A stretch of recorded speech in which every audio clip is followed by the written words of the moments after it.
So, Maad, what's the easiest way to start e-commerce business in 2025? That's a very good question. So there's no easy way to start, right? So you have to start correct. You need to follow the process, open up a store, find a good product, build the store around this product, study the market well. You need to understand how to do marketing. So it's all about learning. And then you can start with the process of e-commerce. So let's say the base of e-commerce, I should start learning, then I can start building. You need to learn as much as you can, never stop learning. And then whatever you learn, you implement on your business. Perfect. So what do you suggest for the new people? Like, shall we start on Shopify, WooCommerce, Wix, or like, what do you think? I think all the platforms are good, but the easiest one, the most convenient one is Shopify, obviously, with their easy drag and drop building a store. So it's easier for them to build a store. It's got all the functionality that you need to build a store. So I think the best option is Shopify for sure.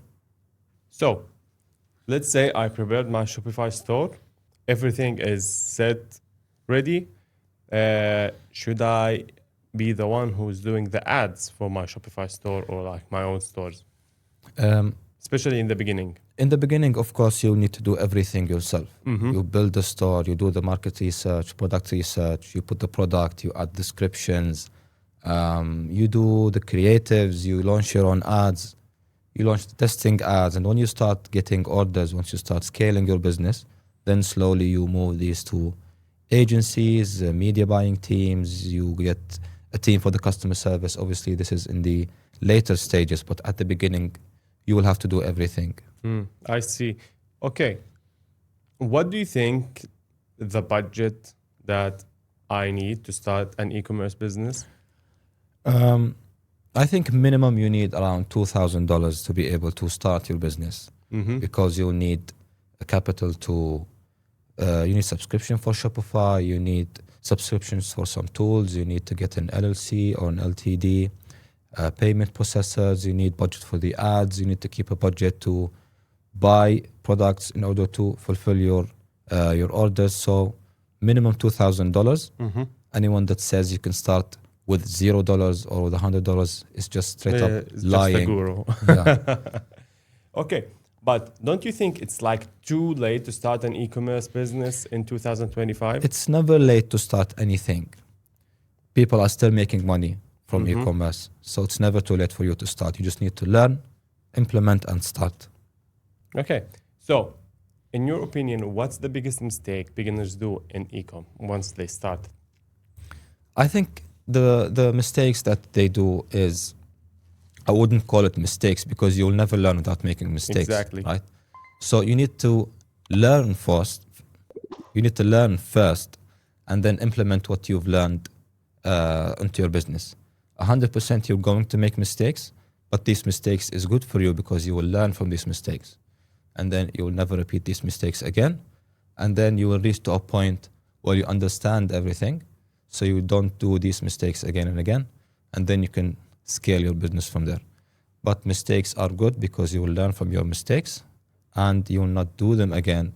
And then you'll start to know what exactly to do with your business. Yeah, exactly. I totally agree. If we didn't have many mistakes, we wouldn't be here Exactly. right now. Exactly. Okay.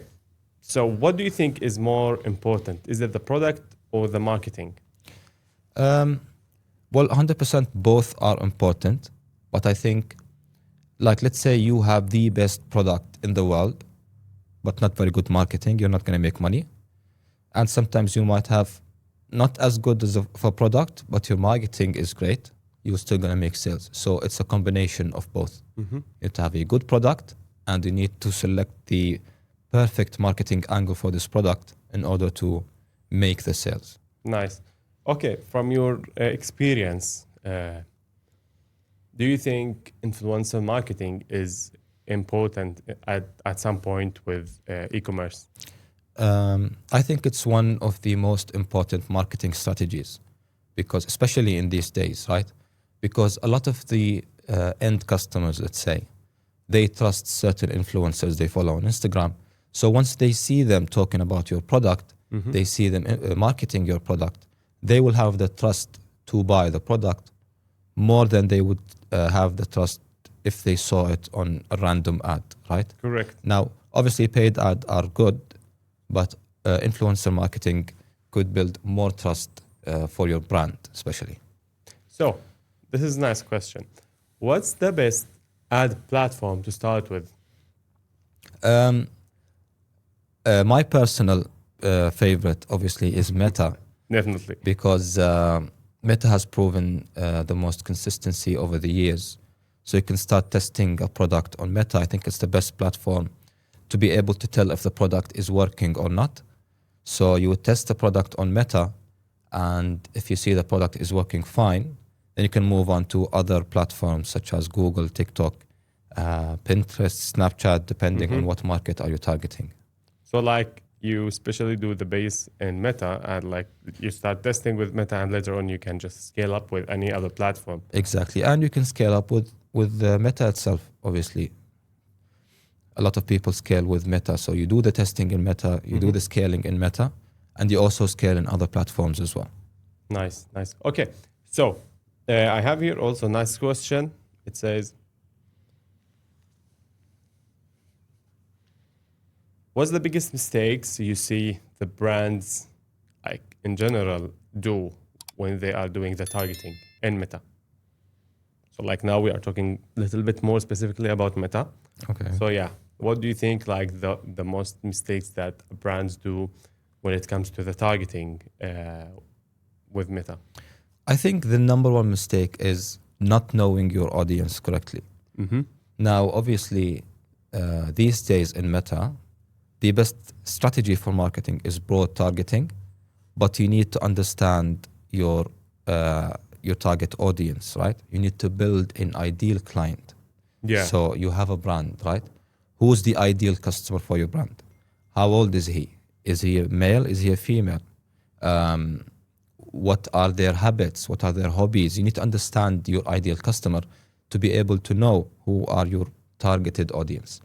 If you know your targeted audience, then you can play up with the demographics in Meta to be able to target your audience, not only in Meta, also in influencer marketing, as we just said before. Yeah. Because your ideal customer could be also the influencer that Correct. you will work with, right? Because Correct. your influencer, if it has all the things that we talked about in the ideal customer, their followers will be your targeted audience. So you need to build up an ideal customer, and based on that, build up an audience for yourself. That's amazing. So how do you test creatives for the best ROI?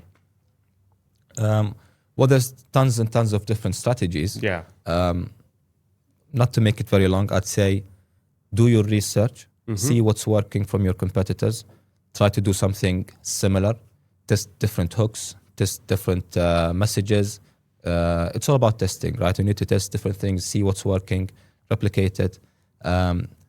If your product, you can do VSLs if it works for you. You can do UGCs, you can do mashups, right? It's all about Correct. testing. So this is a tricky question. You should you should answer it. Okay. It says, how do you keep CPMs low in the competitive niches? Okay.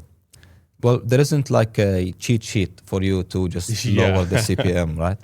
Because it all depends on the market. If you're targeting USA, you'd expect higher CPMs, right? Definitely, yeah. So I don't think there's a specific way to lower the CPM, right?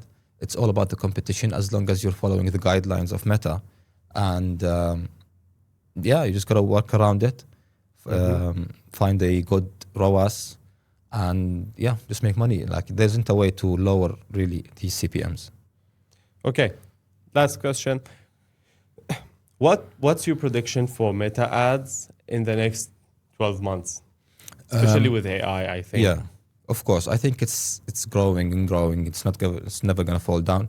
Especially with AI, as you said, the algorithm, the AI in Meta nowadays is just so smart that it would understand your audience. Like let's say 3-4 years ago, you had to specifically target a certain audience, But now with meta ads, the broad targeting is more convenient because Meta understands your audience, right? Yeah. If you give it enough information, if you do certain campaigns, testing campaigns, the Meta AI will understand your target audience, and then on itself it will start targeting the ideal customers that are most likely to buy from you.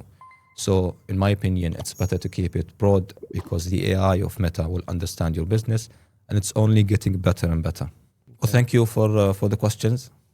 It was very nice talking to you. I think Thank you so much, yeah. Mr. Math, meta expert and one of our biggest meta guys in the industry. Not the biggest, but okay, thank you.